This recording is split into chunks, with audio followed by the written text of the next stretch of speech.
नमस्कार साथियों, मैं मोहित वासने एक बार फिर से आप सभी के अपने बैक टू एजुकेशन के ऑनलाइन प्लेटफॉर्म पर हार्दिक स्वागत करता हूं। तो जैसा कि बच्चों हमारी रेशियो की 4 क्लासें बेटा हो चुकी हैं और आपको चीज़ों को एकदम ध्यान से समझना है। और आज हमारी बेटा रेशियो की क्लास नंबर 5 है। तो चीज़ों को स्टेप बाय स्टेप आगे बढ़ाते चलिए और समझते चलिए। तो बेटा 4 क्लासें हो चुकी हैं और आज की क्लास 5 है। ध्यान से समझिएगा, क्वेश्चन आपकी स्क्रीन पर है। एक कंपनी में कर्मचारियों की संख्या 4:3 के अनुपात में कम कर दी गई और इनके वेतन को 5:6 के अनुपात में बढ़ा दिया गया। तो बताइए कंपनी की आय किस अनुपात में कमी या वृद्धि हुई। अब समझना, जो नंबर ऑफ एम्प्लॉय हैं, कर्मचारियों की संख्या है, वो बेटा किस अनुपात में कम की गई? 4:3। और जो इनकी सैलरी है वो किस अनुपात में बढ़ाई गई? 5:6। अब इस बात का मतलब क्या है बेटा कि पहले 4 आदमी काम करते थे, अब कितने आदमी काम कर रहे हैं? 3। पहले 4 आदमी काम करते थे और अब कितने कर रहे हैं? 3। पहले एक आदमी की सैलरी 5 थी और अब कितनी है बेटा? 6। पहले 4 आदमी थे, एक आदमी को 5 रुपए, तो 4 को कितने मिलेंगे बेटा? 20। बाद में 3 आदमी हो गए, एक आदमी को 6 रुपए, तो 3 को कितना? 18। तो इस बात का मतलब है कि कंपनी जो इनकम देती थी पहले कितना देती थी? 20। अब कितना देती है? 18। तो बेटा इनका जो अनुपात हुआ वो कितना हुआ? 10:9। 10:9 का मतलब 10 पहले 10 था और अब कितना है? 9। तो कमी होगी या वृद्धि? तो बेटा आप बोलोगे 10:9 के अनुपात में क्या कर दी गई? कमी कर दी गई। तो अगला क्वेश्चन समझिएगा, बिल्कुल आसान क्वेश्चन था बेटा ये।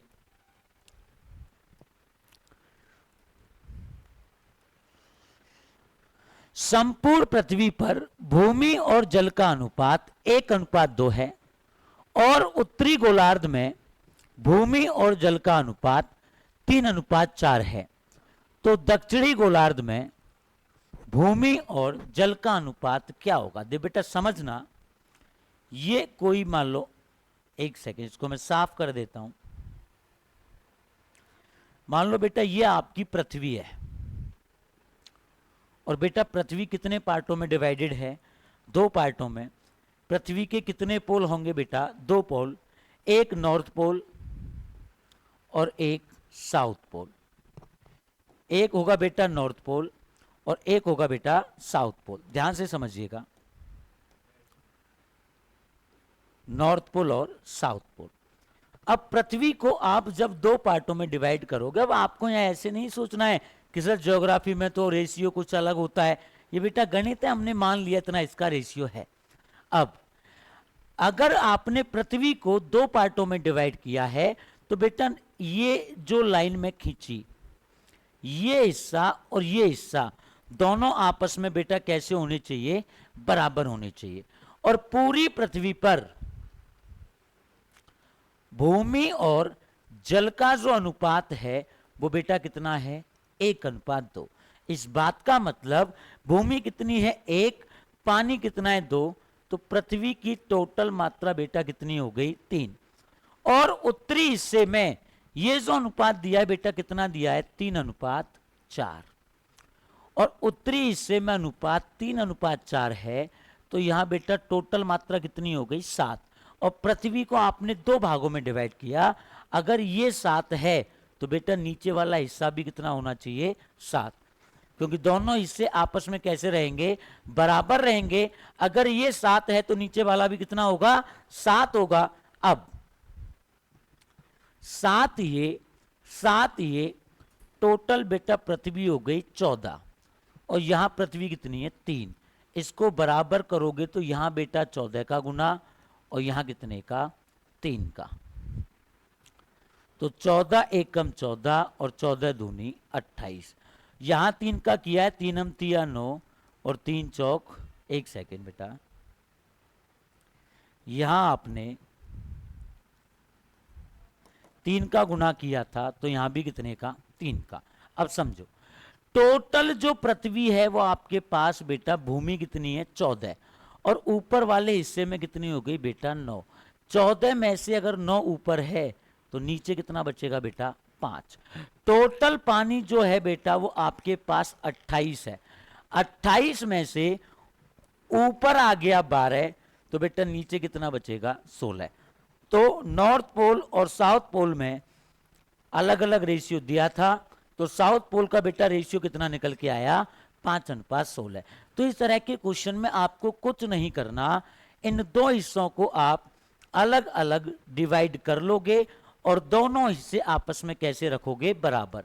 जब भी इस तरह के क्वेश्चन आएंगे तो आपको यही ध्यान रखना है कि आपको पृथ्वी को दो बराबर बराबर भागों में क्या करना है बेटा, डिवाइड करना है। जैसे समझना, भी एक सेम क्वेश्चन समझना, देखो संपूर्ण पृथ्वी पर आपने पृथ्वी बना दी, जो टोटल रेशियो है वो बेटा है 1:2। भूमि और जल का जो रेशियो है वो कितना है, 1:2। तो टोटल मात्रा हो गई बेटा यहां 3। ऊपर वाले हिस्सों में जो रेशियो है बेटा वो कितना है, 2:3। इसकी मात्रा कितनी हो गई, 5। अभी मैं आपको बताया कि दोनों हिस्से बेटा क्या होने चाहिए, बराबर होनी चाहिए। अगर ये 5 है तो नीचे वाला भी कितना होगा, 5।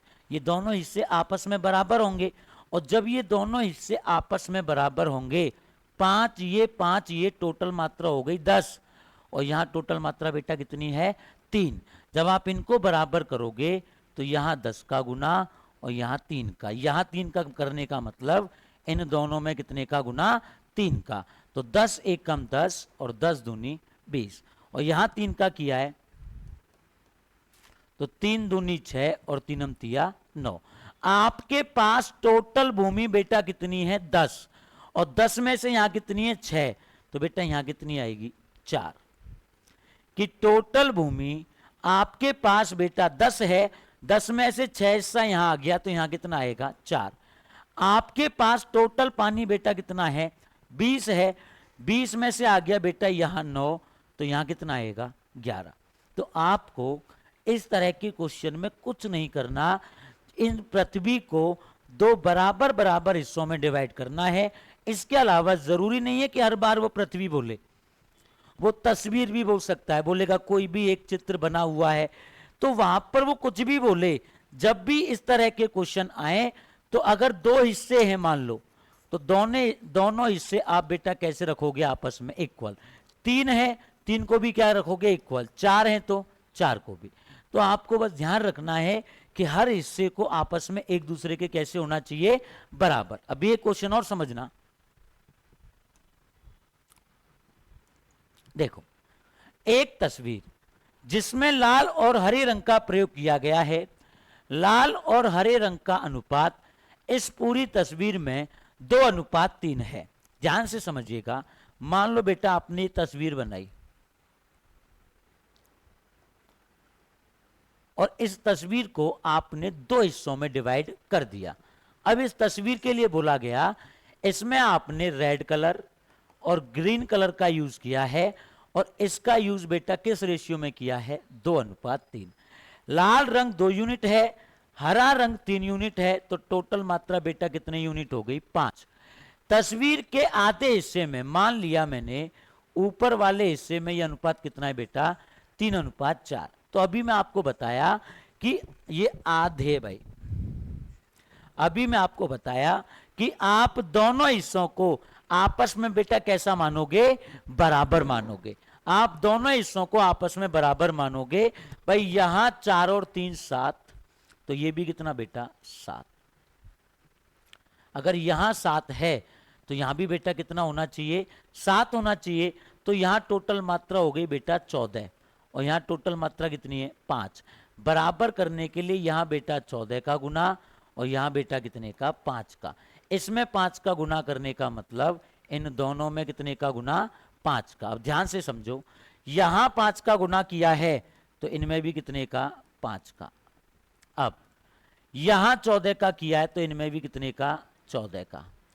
तो टोटल लाल रंग जो है आपके पास 28 यूनिट है और ऊपर वाले हिस्से में आ गया बेटा 15। टोटल लाल रंग 28 यूनिट है, ऊपर वाले में 15 आ गया, तो नीचे वाले में बेटा कितना आएगा, 13। टोटल हरा रंग बेटा आपके पास कितना है, 42, और ऊपर आ गया 20, तो बेटा नीचे कितना आएगा, 22। तो आपको बस ध्यान रखना था कि प्रत्येक हिस्से को, दोनों हिस्से को आप आपस में कैसा रखोगे बेटा, बराबर रखेंगे। अभी एक क्वेश्चन और समझिएगा, जिसको भी डाउट होगा वो अगले क्वेश्चन में बेटा क्या हो जाएगा, क्लियर हो जाएगा। अभी समझना ध्यान से। एक तस्वीर में लाल, हरे और पीले, अब इसने 3 कलर दिए। आपने ये तस्वीर बनाई और इस पूरी तस्वीर में लाल, हरा और पीला, थोड़ा साइड में लिख देता हूं, लाल, हरा और पीला, ये किस अनुपात में है बेटा, 1, 2 और 3। तो यहां आपने टोटल कलर कितना यूज किया, 6, कि 1 यूनिट लाल रंग है, 2 यूनिट हरा रंग है और 3 यूनिट पीला रंग है। 3 और 2 5, 5 और 1 6। अब आगे बोला गया कि आधे हिस्से में यह अनुपात कितना है, 3, 4, 5। तो बेटा यहां टोटल कितना हो गया, 5 और 4 9, 9 और 3 12। और अभी मैं आपको बताया कि दोनों हिस्से आपस में कैसे होने चाहिए, बराबर होने चाहिए। अगर ये 12 है तो ये भी बेटा कितना होगा, 12। तो 12 ये, 12 ये, तो 12 और 12 24। और बेटा ये 24 है, इसको बराबर करोगे तो 6 में कितने का गुना करूं, 24 आए तो आप बोलोगे 4 का। तो ध्यान से समझो, 4 एकम 4, 4 दूनी 8 और 4 तिया 12। अब यहां पर टोटल लाल रंग कितना है, 4, ऊपर कितना आया 3, तो कितना बचा 1। टोटल हरा रंग बेटा कितना है, 8, कितना आया 4, कितना बचा 4। टोटल पीला रंग कितना है, 12, ऊपर 5, तो नीचे कितना आएगा 7। अब या फिर ऐसे समझो, आप भावनाओं में नहीं बहना है, भावना किसी की सगी नहीं है ना भाई, समझो भाई। अभी आप इसको ऐसे भी कर सकते थे, देखो मैं थोड़ा सा साफ कर दे रहा हूं यहां से, कि टोटल मात्रा बेटा 6 है, ये कितना हो गया 24। बराबर करने के लिए यहां 24 का गुना और यहां 6 का गुना। यहां 6 का करोगे तो बेटा यहां भी कितने का, 6 का। इस यहां से अंदर से इसको साफ कर देते हैं, समझो। 6 तिया 18, 6 चौक 24 और 6 पंजे 30। अब यहां पर आपने 24 का गुना किया, 24 एकम 24, 24 दूनी 48, 24 तिया 72, हो गया भाई बराबर। अब एकदम टोटल लाल रंग 24 है, 24 में से बेटा यहां 18 आ गया तो कितना बचेगा, 6। टोटल हरा रंग 48 है, 48 में से 24 आ गया तो कितना बचेगा, 24। टोटल बेटा 72 है, 72 में से 30 आ गया तो कितना बचेगा, 42। 6 से काट दो, 1, 4 और 7। तो उससे कोई फर्क नहीं पड़ना है, डिपेंड करता है कि आप किस तरह से इनको आपस में कैसे कर रहे हो, बराबर कर रहे हो। तो बेटा अगला क्वेश्चन और समझिएगा, ऐसा ही थोड़ा सा बदलाव कर देते हैं क्वेश्चन में। सोने की कीमत इसके भार के वर्ग के समानुपाती है। एक व्यक्ति सोने को 3:2:1 के अनुपात में तोड़कर बेच देता है तो उसे 4,400 रुपए की हानि होती है। अब देखो समझना, इनका जो बेटा वजन है, जो वेट है, वो किस रेशियो में है, 3:2:1। अब एक व्यक्ति के पास सोने का एक टुकड़ा है और उसने उस टुकड़े को कितने भागों में बांटा बेटा, 3 भागों में बांटा जिनका वजन कितना कितना है, 3, 2, 1। मान लो अगर ये इस हिस्से को नहीं तोड़ता, अगर टुकड़े को ये नहीं तोड़ता तो टुकड़े का टोटल वजन बेटा कितना होता, 6। और आपको दिया गया है कि सोने का जो प्राइस होगा इनके भार के वर्ग के प्रोपोर्शनल होगा, भार के वर्ग के बराबर होगा। इस बात का मतलब अगर इसका भार बेटा 3 है तो 3 का स्क्वायर 9, इसका भार अगर 2 है तो 2 का स्क्वायर 4, इसका भार अगर 1 है तो 1 का स्क्वायर 1। तो जो कीमत होगी वो वजन के स्क्वायर के बराबर होगी। अगर आप इसको इस तरह से तोड़कर बेचते तो आपको जो पैसा मिलता वो बेटा कितना पैसा मिलता, 14। 9 और 4 13, 13 और 1 14। अगर आप इस सोने के टुकड़े को नहीं तोड़ते तो बेटा इसका वजन कितना होता, 6। और इस 6 के अनुसार इसकी जो कीमत होती 6 का स्क्वायर 36। तो बेटा इसकी जो मूल कीमत है वो कितनी है, 36। आपको 36 मिलना चाहिए था लेकिन मिला कितना, 14। आपकी जेब से आप ऐसे समझो 36 गया, 14 रेवेन्यू आया वापस कि आपको 36 मिलना है लेकिन मिला कितना, 14। तो बेटा कितने का लॉस हुआ, 22 का। और क्वेश्चन में बेटा कितने का लॉस हुआ, 4400। अगर 22 बराबर 4400 के तो बेटा 1 बराबर कितने के, 200 के। और इसकी मूल कीमत 36 है तो बेटा 36 कितने के बराबर, 7200 के। तो चीज़ों को एकदम ध्यान से और बेसिक से समझना है, एकदम बेसिक से आपको चीज़ें देखनी है भाई, समझो अभी ध्यान से। अगला क्वेश्चन और समझेंगे इसी के जैसा, बिल्कुल बेसिक से। तो टाइप बाय टाइप सारी चीजें बेटा समझते हुए चलो आप।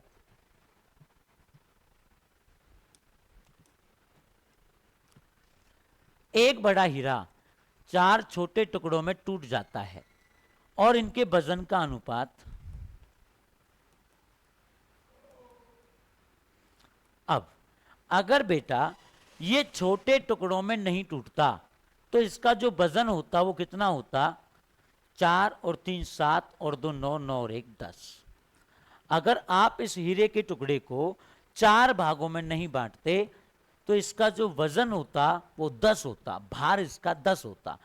अब बोला गया है कि इनकी कीमत भार के वर्ग के समानुपाती है। इसका वजन 1 है, 1 का स्क्वायर 1, 2 का स्क्वायर 4, 3 का स्क्वायर 9, 4 का स्क्वायर 16। तो आपको जो पैसा मिला वो बेटा कितना मिला, 16, 4 20, 29 और 1 30। अगर आप इस हीरे को 4 हिस्सों में तोड़कर बेचते तो आपको बेटा पैसा कितना मिला, 30। अगर आप इसको नहीं तोड़ते, अगर आप इसको नहीं तोड़ते तो बेटा इसका वजन रहता 10 और इस 10 के अनुसार इसकी कीमत कितनी आती, 100। आपको 100 रुपए मिलने चाहिए थे लेकिन आपको 30 रुपए मिले तो बेटा कितने का लॉस हुआ, 70 का। और क्वेश्चन में कितने का हुआ है, 1,40,000। तो बेटा 1 बराबर कितने के, 2000 के। और मूल कीमत बेटा 100 है तो 100 आएगा बेटा 2 लाख के बराबर। 100 कितने के बराबर आएगा, 2 लाख के। तो चीज़ों को एकदम ध्यान से और इत्मीनान से बेसिक से समझते हुए चलना था और आपको कुछ नहीं करना, स्टेप बाय स्टेप सारी चीज़ों को समझना है। देखो बेटा आगे,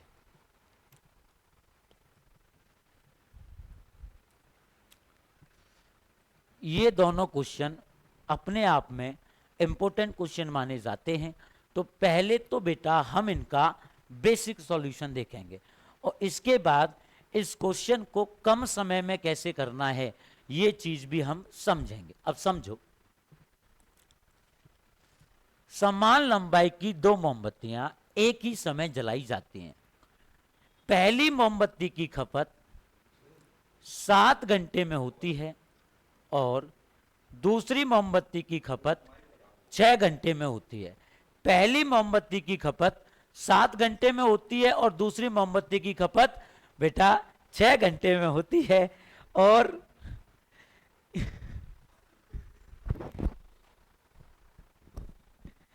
ये आपके सुनील सर बहुत ही शरारती हैं, चलती क्लास में भी ये नटखट का, अब क्या बोलूं मैं, आप समझदार हो बच्चों।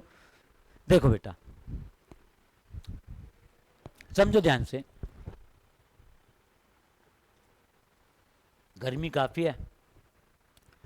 समान लंबाई की दो मोमबत्तियां एक ही समय जलाई गई।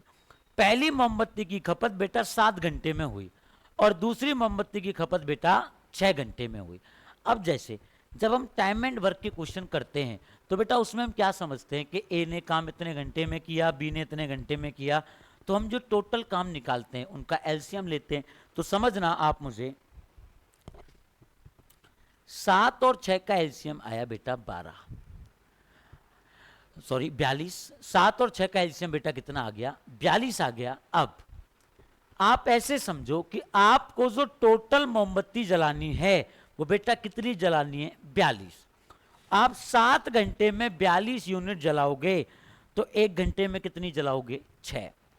और आप 6 घंटे में 42 यूनिट जलाओगे तो 1 घंटे में कितने जलाओगे? 7। तो ध्यान से समझो, अब इसने बोला इन दोनों मोमबत्ती के जलने की दर समान है, तो जलाने के कितने घंटे बाद इनकी लंबाई का अनुपात 3:1 रह जाएगा, ये आपसे बोला गया। मैंने मान लिया कि कितने घंटे बाद बेटा? x घंटे बाद। अगर ये 1 घंटे में 6 जलती है तो बेटा x घंटे में कितनी जलेगी? 6x। और अगर ये 1 घंटे में 7 जलती है तो x घंटे में कितनी जलेगी? 7x। टोटल आपके पास 42 है और 42 में से आपने 6x हिस्सा जला दिया है। या आप ऐसे समझो कि आपके पास 42 रसगुल्ले हैं, आपने 12 खा लिए तो कितने बचे? 30। ऐसी समझो कि भाई जो आप काम करोगे, जो रसगुल्ले खाओगे वो टोटल में से खाओगे। तो आप ऐसे समझो आपको जलाना तो 42 है और 42 में से 6x जला दिया तो बेटा कितना बचेगा? 42 माइनस 6x। और यहां कितना बचेगा? 42 माइनस 7x। और जो ये बाद में बचा है बेटा किस रेशियो में बचा है इनका काम? इनकी जो मात्रा है मोमबत्तियों की वो लंबाई का अनुपात 3:1। जब आप इसे कैलकुलेट करोगे 42 माइनस 6x 126 माइनस 21x। मैंने क्या किया? ये क्रॉस मल्टीप्लाई कर दिया। अब 21 15 यहां आएगा बेटा 15x और ये आएगा 84। भाई 126 में से 42 माइनस करोगे 84 और 21 में से 6 माइनस करोगे 15, तो 3 से बेटा 5 बार और 3 से बेटा 28 बार। तो आपका जो आंसर आया वो आया 28/5 घंटे। कहने का मतलब 5 सही 3/5 घंटे। और इसको अगर आप मिनट में बदलोगे तो 5 घंटे 3/5 को मिनट में बदलोगे तो 60 का गुना तो 12 तिया 36। तो आपका बेटा जो आंसर होगा वो क्या होगा? 5 घंटे 36 मिनट। अगर आप एकदम बेसिक से करते तो आपको इस तरह से ये क्वेश्चन बेटा क्या करना पड़ता? सॉल्व करना पड़ता। लेकिन थोड़ा सा बेटा समझिएगा, देखो बेटा ऐसे करोगे तो करने में समय भी लगेगा और आज के समय में जो सबसे ज्यादा इंपॉर्टेंट है वो है एग्जामिनर का टाइम, कि क्वेश्चन को आप एग्जाम के अंदर कम समय में किस तरह से कैलकुलेट करोगे। अभी समझना ध्यान से, तो थोड़ा सा एक लॉजिक है उसको आप समझ लीजिए। पहली मोमबत्ती की खपत बेटा 7 घंटे में, दूसरी की 6 घंटे में, लंबाई का अनुपात 3:1। अब देखो आपको प्रोसेस क्या अपनाना है? प्रोसेस जो आप अपनाओगे, आप हमेशा जो भी समय दिया जाएगा उसका आपस में मल्टीप्लाई करोगे। 7 का गुना 6 में किया तो 7 छिंग 42, और यहां 7 तिया 21 पूरा गुना कर दो, 6 एकम 6। अब देखो आपको यहां छोटा सा फॉर्मेट ध्यान रखना है कि इनकी लंबाई के अंतर से 3 और 1 में बेटा 2 का अंतर, इसके अंतर से तो करना है बेटा गुना, और इनके टोटल के अंतर से 21 और 6 का अंतर 15, इस अंतर से बेटा क्या लगाना है, भाग। तो बेटा यहां से कैलकुलेट होने के बाद आएगा 84/15, और इसको आप क्या लिख सकते हो बेटा, 5 घंटे 36 मिनट। आप इसको बेटा क्या लिखोगे, 5 घंटे 36 मिनट। तो चीजों को एकदम ध्यान से, इत्मीनान से, बेसिक से समझते हुए चलिए। अभी एक क्वेश्चन इसके जैसा हम और देखेंगे, फिर उससे आगे और समझेंगे। समझो बेटा,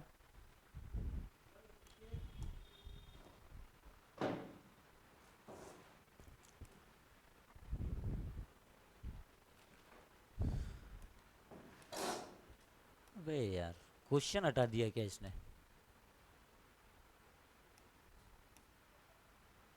देखो बेटा, मैं यहीं एक क्वेश्चन बना देता हूं,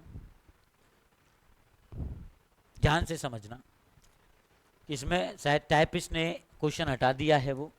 देखो 7 की जगह बेटा आप इसमें कर लो 8, नया क्वेश्चन बना देते हैं। इसको 6 छोड़ देते हैं और ये अनुपात कर देते हैं बेटा 2:1। अनुपात कितना कर देते हैं, 2:1। मैंने इसी क्वेश्चन में थोड़ा सा बदलाव कर दिया कि हम अनुपात कितना कर दें बेटा, 2:1। तो समझो पहली मोमबत्ती की खपत 8 में, दूसरी की 6 में, अनुपात कितना, 2:1। 8 दूनी 16, 6 एकम 6। तो बेटा मैं अभी आपको बताया था कि जितने भी समय दिया जाएगा, जितने भी घंटे दिए जाएंगे, आप इनका हमेशा गुना करोगे। 8 और 6 का गुना करोगे 48। इनकी लंबाई के अंतर से 2 और 1 में 1 का अंतर, 1 का गुना, और इसके अंतर से लगाओगे बेटा भाग। तो ये आया 2 से 24 बार और 2 से 5 बार, तो 4 सही 4/5 घंटे। मिनट में बदलोगे 4 घंटे, और 4/5 गुना 60, 5 से 12 बार, और 12 चौक 48। तो बेटा कितना आएगा, 4 घंटे 48 मिनट। बिल्कुल आसान सा क्वेश्चन था और चीजों को एकदम ध्यान से बेटा समझना था। अगला क्वेश्चन समझिए। देखो बेटा, एक व्यक्ति अपने कर्मचारियों की संख्या, ये 9 है, 9:4 के अनुपात में कम कर देता है और इनके वेतन को 2:5 के अनुपात में बढ़ा देता है। सेम पहले जैसा जो आज की क्लास का फर्स्ट क्वेश्चन था उसी के जैसा सेम क्वेश्चन है, बस डिजिट बदल दिया। 9 दूनी 18, 5 चौक 20। तो बेटा 21 अनुपात में बढ़ेगा, 9:10। उसमें शायद अपोजिट आया था। तो चीज़ों को एकदम ध्यान से और इत्मीनान से समझना है। अभी देखो मैं दिखा देता हूं, इसका जो पहला क्वेश्चन था आपका ये वाला था। यहां पर भी बेटा हमने क्या किया था,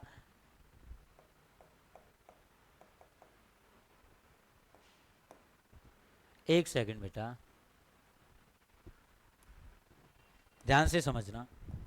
भाई यहां भी मैं आपको बताया था 4 3 5 6, तो उसका अपोजिट ये 20 और ये 18। तो बेटा कितना, 10:9। यहां पर कमी हुई थी, और जैसे अभी जो क्वेश्चन हम कर रहे थे वो इसका जस्ट अपोजिट क्वेश्चन है।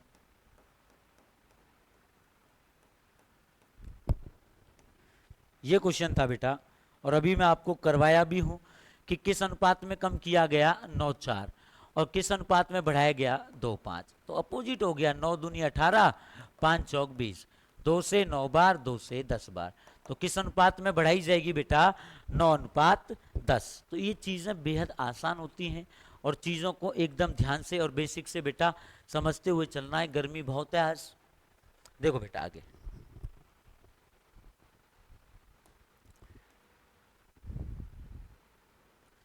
ए और बी की आय का अनुपात 2:3 है और उनके खर्च का अनुपात 1:2 है। यदि बी के खर्च का 90%, बेटा ये एक नहीं है, ये ए की आय, ये क्या है, ए की बी के खर्च का 90% ए की आय के बराबर है। अब देखो समझना, ए और बी की जो बेटा इनकम है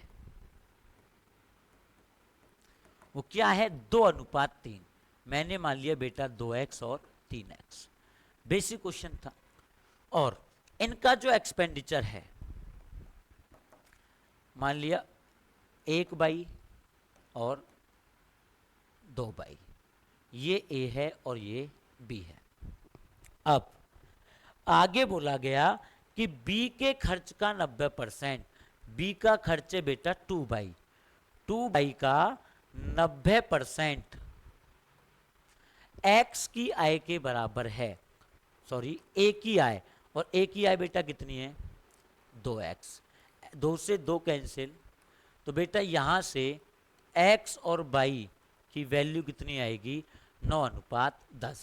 x और y की वैल्यू बेटा कितनी आएगी, 9:10। तो जब आप इसे कैलकुलेट करोगे, मैं यहाँ नीचे लिख देता हूँ, x की जगह 2 रखोगे तो सॉरी 9 रखोगे, 9 दूनी 18 और 9 तिया 27। y की जगह 10 रखोगे, 10 एकम 10 और 10 दूनी 20। 18 रुपए कमाते हो, 10 रुपए खर्च करोगे तो कितना बचाओगे, 8। 27 रुपए कमाते हो, 20 खर्च करोगे तो कितना बचाओगे बेटा, 7। एक बार दोबारा समझ लो कि जो ये स्टेटमेंट था आपको इस पे काम करना था कि बी के खर्च का 90%, बी का खर्च बेटा 2/, है और 2/, का 90% ए की इनकम के बराबर है, और ए की इनकम बेटा कितनी है, 2x। तो यहां से जब आपने कैलकुलेट किया तो x और y का रेशियो आया बेटा 9:10, कि x की वैल्यू 9 है और y की वैल्यू बेटा कितनी है, 10। और जब आप 9 और 10 को यहां पुट करोगे, 9 दूनी 18,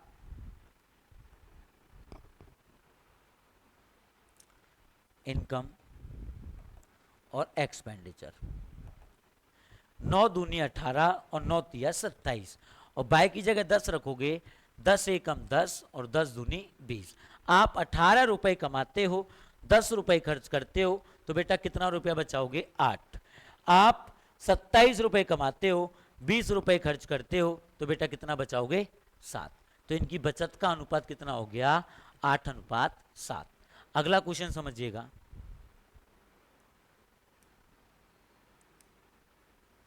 अब देखो ये क्वेश्चन बेटा बहुत ही ज्यादा आसान है और एकदम ध्यान से आपको समझना है। देखो ए और बी प्लस सी, इनका जो, या फिर ऐसे ही लिख देता हूं मैं, ए और बी प्लस सी, इनका जो रेशियो है बेटा वो है 2:3। बी सी प्लस ए, इनका रेशियो है बेटा 1:2। अब ध्यान से समझिएगा, यहां पर बेटा ये तीनों हैं एबीसी और यहां पर भी एबीसी हैं। अगर ये तीनों आदमी सेम हैं तो इनका योगफल भी कैसा होना चाहिए, दोनों जगह पर बराबर होना चाहिए। यहां पर इन तीनों का योगफल बेटा 5 और यहां पर इन तीनों का योगफल बेटा 3। क्या ये बराबर है? और अगर ये बराबर नहीं है तो आप बराबर करने के लिए इनको बराबर करोगे, और ये बराबर कब होगा, जब बेटा यहां 3 का गुना और यहां 5 का, और यहां 3 का किया है तो इनमें भी बेटा कितने का, 3 का, और यहां 5 का किया है तो इनमें भी बेटा कितने का, 5 का। और आपसे पूछा गया कि सी रेशियो ए प्लस बी, ये क्या आएगा, ये आपसे बेटा पूछा गया है। अब देखो समझना, ए की वैल्यू बेटा हो गई यहां 6 और बी और सी की वैल्यू हो गई 9, बी की वैल्यू हो गई 5, ए और सी की वैल्यू हो गई 10। अब समझो बिल्कुल ध्यान से कि ए की वैल्यू 6 है और बी की वैल्यू 5 है, और b प्लस c की वैल्यू बेटा 9 है। अगर b की जगह मैं 5 रखूंगा तो फिर c कितना होगा, 4 होगा कि नहीं होगा। या ऐसे समझो c और a की वैल्यू बेटा कितनी है 10 और a की कितनी है 6। c और a की वैल्यू बेटा 10 है और a की 6 है तो c की कितनी होगी 4। तो बेटा c की वैल्यू 4 है, अनुपात a प्लस b, a की है बेटा 6 और b की है 5, तो 6 और 5 11 है। अनुपात कितना आएगा बेटा 4:11। तो इस तरह के क्वेश्चन में आपको वैल्यू को बेटा कैसा करना है, इनके योगफल को दोनों जगह पर क्या करना है बेटा बराबर। तो आज आपके रेशियो की क्लास नंबर बेटा 5 थी और चीज़ों को धीरे धीरे धीरे हम बेटा बढ़ाते चलेंगे और आपको ये सारी क्लासें बेटा अटेंड करनी है। जिन बच्चों ने पहली 4 क्लासें नहीं ली वो बेटा पुरानी 4 क्लासों को पढ़िए, उसके बाद फिर आप इस क्लास पे आइए। तो आपका जो सिलेबस है एक रेगुलर वे में टाइम टू टाइम चलता रहेगा, क्लासेस आती रहेंगी और लेवल बढ़ता रहेगा। तो बेटा आज के लिए इतना ही, मिलते हैं अगली क्लास में नए जोश और नए जुनून के साथ। धन्यवाद बेटा।